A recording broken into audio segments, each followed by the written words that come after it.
देखो बेटा, class 10 chapter 9 height and distance, या फिर हम इसको बोले एप्लीकेशन ऑफ ट्रिग्नोमेट्री, है ना।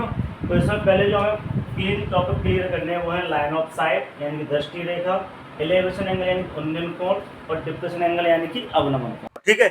अब ये दृष्टि रेखा क्या होती है, तो जैसे मान चलो कि भाई यहाँ से कोई व्यक्ति, सपोज करो कि ए बी कोई व्यक्ति है, ए बी कोई क्या है, व्यक्ति है, और यहाँ पर कोई बिल्डिंग है सी डी, क्या है, बिल्डिंग सी डी। अब ये व्यक्ति, जैसे ये व्यक्ति ए बी, तो इसकी आंखें होंगी, आइस, है ना। अब ये मान के चलो ये व्यक्ति जो है ना इस बिल्डिंग के टॉप को देख रहा है, इस बिल्डिंग के टॉप को देख रहा है, ठीक है।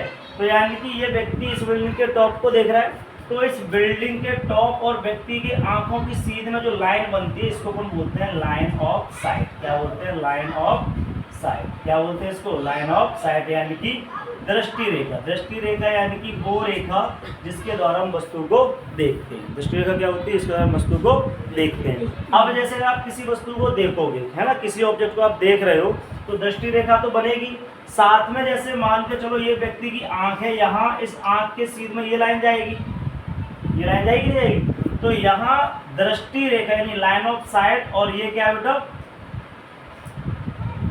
आंखों के पैरेलल एक लाइन गई है, तो इसके बीच में जो एंगल बनेगा, इस एंगल को अपन बोलते हैं क्या, एलिवेशन एंगल। क्या बोलते हैं, एलिवेशन एंगल, यानी कि उन्नयन कोण। ठीक है। अच्छा, अगर जैसे मान के चलो हमने यहाँ क्या कर रहे हैं, नीचे से ऊपर देख रहे हैं ना, तो नीचे से ऊपर देखे तो कौन सा एंगल बनता है बेटा, एलिवेशन यानी कि उन्नयन कोण। और जब हम ऊपर से नीचे देखें, जैसे मान के चलो अगर कोई व्यक्ति यहाँ पहुँच गया और यहाँ से ये देख रहा है ना, तो आंखें कहाँ होंगी, ये आंखों की सीध में ये लाइन होगी, तो अब एंगल कहाँ बनेगा, यहाँ बनेगा। तो ये कौन सा एंगल हो जाएगा, ये हो जाएगा डिप्रेशन एंगल, यानी कि ये हो गया डिप्रेशन एंगल और ये हो गया एलिवेशन एंगल।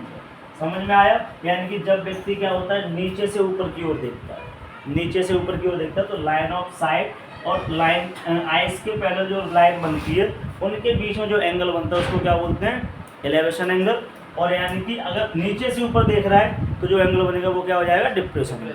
समझ पा रहे हो बात को। यानी कि दृष्टि रेखा और आंख के सामने जो रेखा जा रही है, अपन ऐसे कह सकते हैं आंख से होती हुई क्षैतिज रेखा, क्षैतिज यानी जमीन के समांतर। जैसे ये रेखा देखो, ये जमीन के समांतर है कि नहीं, ये वाली जमीन के समांतर है क्या, नहीं है ना, ये वाली जमीन के समांतर है क्या, नहीं है ना। तो आंखों की सीध में एक लाइन खींचो इस तरीके से और ऐसे किसी वस्तु को देख रहे हो, तो ये जो एंगल बनेगा इसको अपन क्या बोलेंगे, एलिवेशन एंगल। अगर अपन वस्तु को नीचे देख रहे हैं तो इस तरीके से एंगल बनेगा, तो ये क्या हो जाएगा, डिप्रेशन एंगल। तो सीधी बात अपन ये कह सकते हैं, जब हम किसी ऑब्जेक्ट को नीचे से ऊपर की ओर देखते हैं तो जो एंगल बनता है उसे अपन क्या बोलते हैं, एलिवेशन, और ऊपर से नीचे देखें तो डिप्रेशन। ठीक है। अब हम इसका यूज कहाँ करेंगे, तो इसका यूज करेंगे हाइट एंड डिस्टेंस में। ठीक है। तो देखो एक क्वेश्चन लेते हैं, उसके थ्रू उसको समझाने का प्रयास करते हैं। चलो देखो,